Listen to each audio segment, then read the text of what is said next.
On va placer un certain nombre d'implants, 8, 10, 12, 14, on ne sait pas. Donc une fois l'ostéo-intégration faite, je reçois le patient pour la réalisation de l'étape finale qui est la prothèse. Une fois qu'on juge après l'examen radiologique et l'examen clinique que ces implants tiennent très bien et que ça y est, ils sont bien ostéo-intégrés, on peut les mettre en charge avec de la prothèse. À ce moment-là, en bouche, je vais placer des transferts d'empreintes. Alors ces transferts d'empreintes nous permettent d'enregistrer la position et l'orientation exacte de l'implant en bouche. Selon le nombre d'implants, on va fixer le nombre de transferts d'empreintes.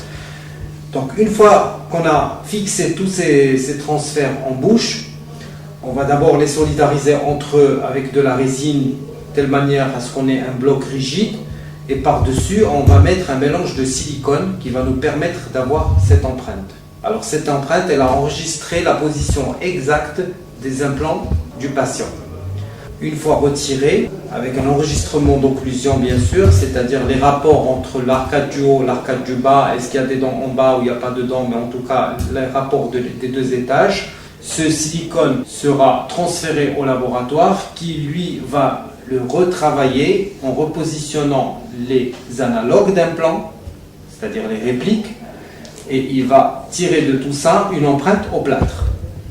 Alors ce modèle sur lequel donc on voit les répliques d'implants, le prothésiste va confectionner des faux moignons, c'est-à-dire les pièces qui vont se fisser dans les implants et qui vont supporter la prothèse.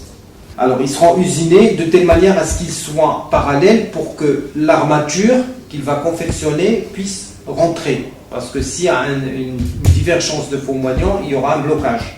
Dans certains cas, d'ailleurs, on est obligé de le séparer en plusieurs morceaux. On ne fait pas systématiquement un bridge d'une seule pièce. On peut le faire en plusieurs parties selon le nombre d'implants qu'on a disponible.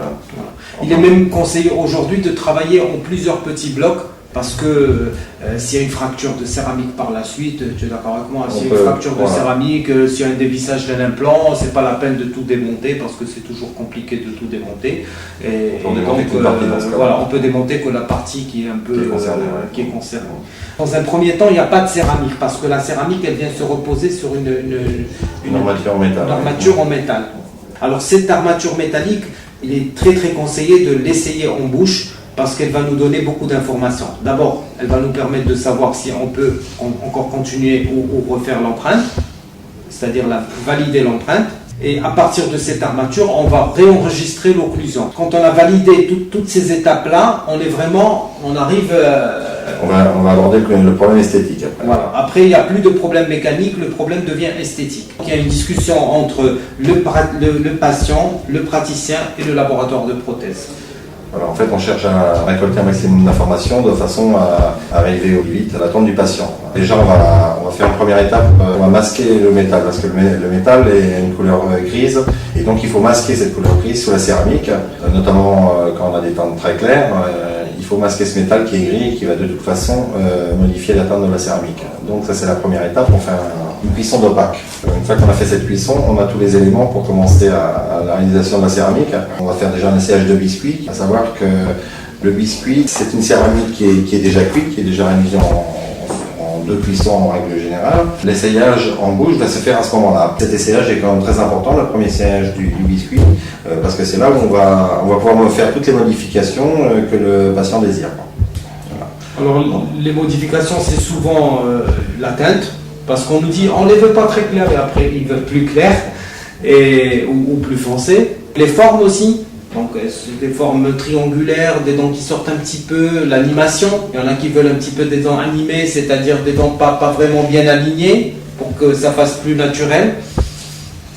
Et puis une fois qu'on a déterminé tout ça, le laboratoire commence son travail de maquillage. Et là, c'est le côté artistique qui va rentrer en jeu, le marquage des sillons, des bombées, des cuspides, un bord transparent, parce que quand on prend une dent naturelle, elle n'a pas vraiment une teinte uniforme de haut en bas. Il y a beaucoup de dégradés. Il y a beaucoup de dégradés. On trouve un bord un peu transparent. Sur les côtés, c'est un peu plus foncé. Quand on arrive vers la gencive, elle est un peu plus bombée. Et donc tout ça, il faut le recréer. On va lui donner un peu de vie à ce moment-là.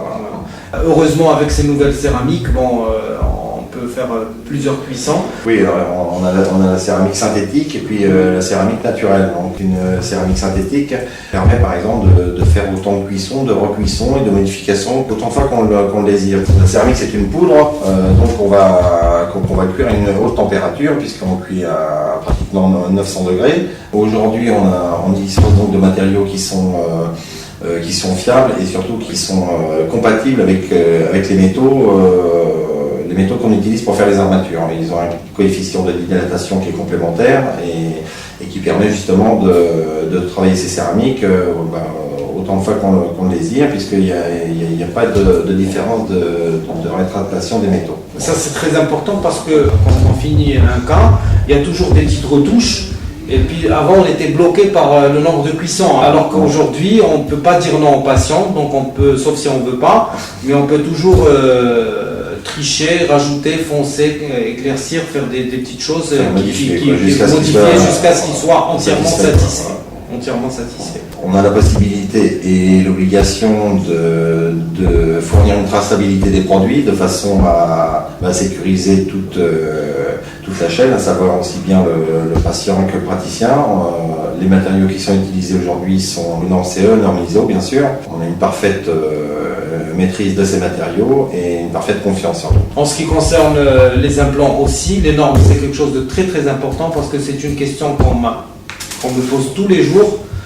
Dès qu'on reçoit un patient, qu'il soit marocain ou qui vient de l'étranger, c'est toujours la même question. Qu'est-ce que vous allez mettre en bouche? Est-ce que c'est aux normes? C'est très important. Donc tous les implants que j'utilise, c'est des implants qui ont au moins 22 ans de recul. C'est des marques très très connues. Donc quand on parle de marques comme Nobel Biocare, comme Alpha Bio, comme Biotech, comme Straumann, toutes ces marques, c'est eux qui ont démarré dans l'implantologie. C'est les pionniers et donc c'est des références. Ils ont un certain nombre d'années de recul qui est de plus de 20 ans. Tous ces implants sont livrés dans leur emballage stérile garanti. Il y a une traçabilité, il y a des étiquettes dans la boîte, dans toutes les boîtes.